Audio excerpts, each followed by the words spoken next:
How do you choose your niche when it's time to decide what you want to market in?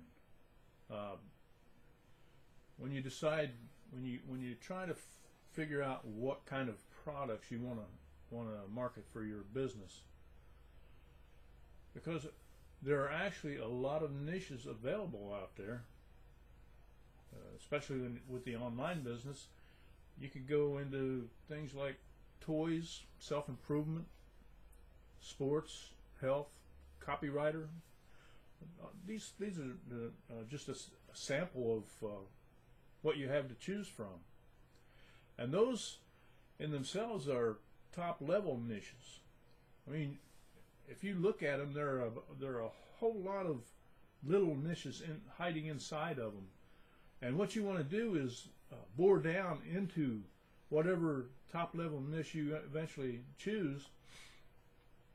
You want to bore down inside that niche and find a small niche way down inside, because going that way you'll have a lot less competition than you will if you try to market in a top level niche. You want to start where your knowledge is and where your experience is. So if you know something about a certain area, then that's the best place to start to look when you first begin selecting your first niche. For instance, when I first started, I had a passion for remote control toys. So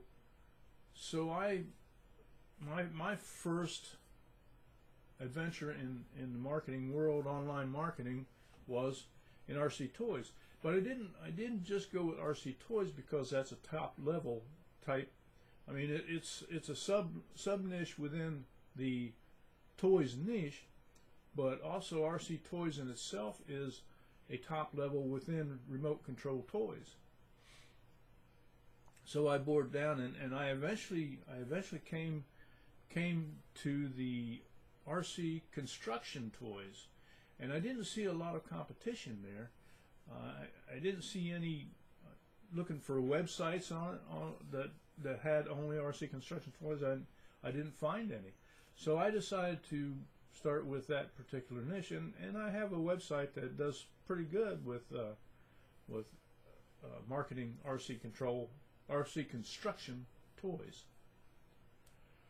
Well, when I got that one up and running, and it was pretty much able to do the marketing on its own, with me writing an article here and there to add to it and help it along. Then I started looking at other niches. I started looking at adding income streams, because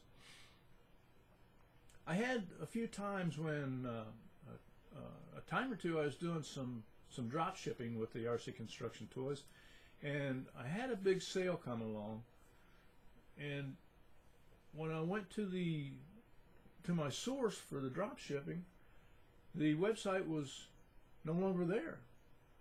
So I had to turn around and I had to refund the money and cancel that order, and that really, it bothered me, because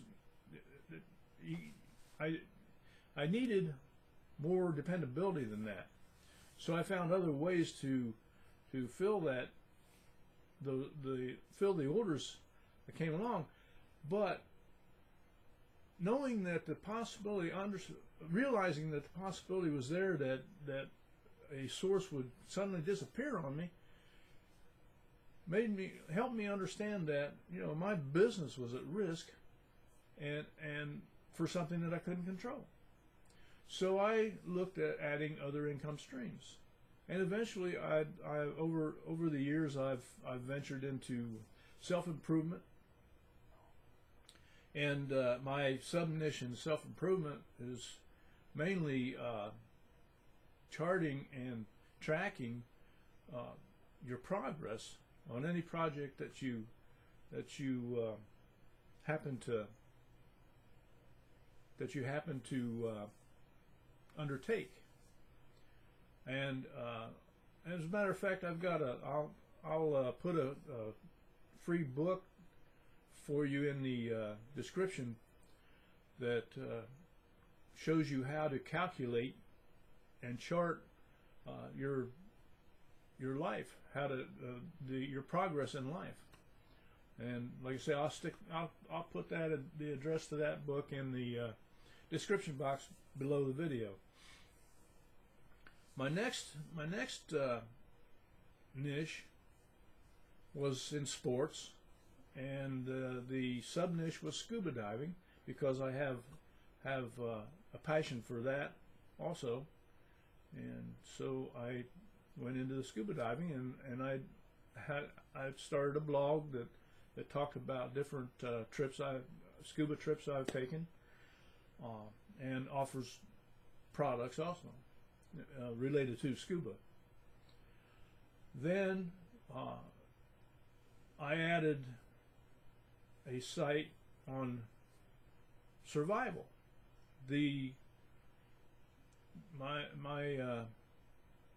I have a background in martial arts, so specifically Taekwondo. I was involved in that for a few years, and I was active as a referee for competitions.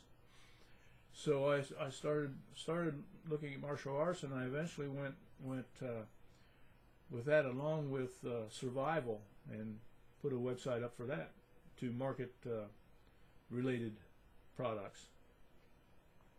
And then now I do a lot of business training in the niche of business. I do a lot of training in how to grow a business, how to develop a business online. So my point is, when you're trying to determine what kind of niche you want to work in, then the main thing is that you start with a niche that appeals to you, and it's helpful that you start with a niche where you have experience and knowledge, because it'll be easier for you to get that particular niche off the ground. And then when it's up and running smooth, and you've got it to where it's reasonably automatic on its own, then start looking at a new niche, a new income stream, because the more income streams that you can actually tend to and operate, personally handle at one time, the more security your business is going to have. Have a great day.